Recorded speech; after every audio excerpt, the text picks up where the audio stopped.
Sir বসবো আমি? আরে বোন আমরাই। তুমি চিন্তা করো, তুমি কত বড় বেয়াদব। তুমিও বসছো চেয়ারে আর ওও বসছে। দেখো তো ওই ছেলেটার দিকে তাকাও। স্যার এটা আমার সিবি।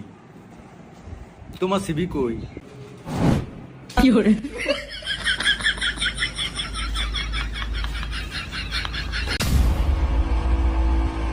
তোম করে আমি 3টা প্রশ্ন করমু, যদি উত্তর দিতে পারো তারপরে আমি দেখমু। প্রশ্ন কি আমি করমু? জি স্যার। আচ্ছা, তোমার পকেট খরচ কে চালায়?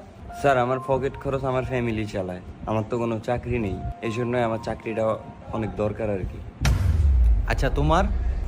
স্যার আমি ওই এলাকার মধ্যে 2-4 রাউন্ড ঘুরান দিলে এমনি মনে করেন যে পকেটে 4-500 টাকা পড়ে। কোনটা ওই পুরা মাবুদ জানে। এই আর কি। বাহ, তাহলে তো তুমি এলাকার সম্মানীয় মানুষ। তাহলে তো তোমার চাকরি করা লাগে না। না স্যার, চাকরি তো চাকরি, আর মনে করেন পকেট খরচ দিয়া কি হয়। আচ্ছা যাই হোক, তুমি কি ম্যারিড?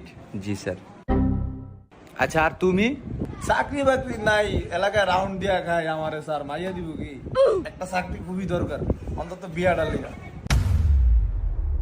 আচ্ছা তোমরা তো ব্যাংকে চাকরি করতে আইছো। আচ্ছা তোমাদের ব্যাংকের টাকা যদি এলাকার কোনো প্রভাবশালী লোকে যদি খায়ালায়, তাহলে তোমার করণীয় কি? স্যার যে টাকাটা খাইছে তার আশেপাশে যারা গণ্যমান্য ব্যক্তি আছে তাদের জানাবো। তাও যদি না হয় তাহলে আমি আইনের আশ্রয় নিব স্যার। আচ্ছা তুমি কি করবা?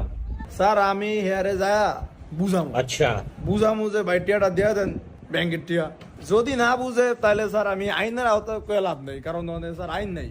আরবি আইন না দিমা মাইর মনে করতে বাড়ির রূপে কোনো স্যার ওষুধ নাই। ফিদারে স্যার শয়তানের ডরায় টিয়া ধারফর স্যার দিব আমি একটা বিশ্বাস আছে স্যার। কারণ স্যার আমি জানটাকে দিয়ে লাগুনি, হ্যাঁ টিয়ার লেগে জানটা দিয়ে লাগুনি। এরপর স্যার যদি স্যার টিয়া না দেয় তাহলে স্যার আর আমার কোনো এখতিয়ার নাই। হ্যাঁ মাইরা খাইলে আলোর রূপে স্যার দিব।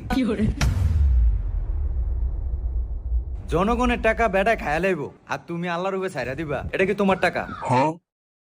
এটা ব্যাংকের টাকা। আর আমি এখন বুঝতে পারছি যে তুমি যে এলাকায় রাউন্ড দিয়ে তোমার পকেট খরচ কেমনে চালাও। তুমি মিয়া ভণ্ড।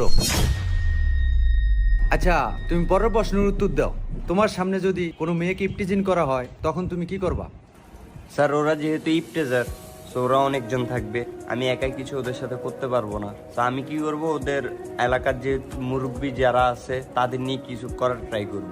যদি তাও না হয় তাহলে আমি আইনের আশ্রয় নিব। আচ্ছা যাক ভালো বলছো। আচ্ছা তুমি? ওর মায়ের বাপ স্যার এটা কি প্রশ্ন করলেন? এটি দেখলি তো আমি নগদ করে কর দিলাম।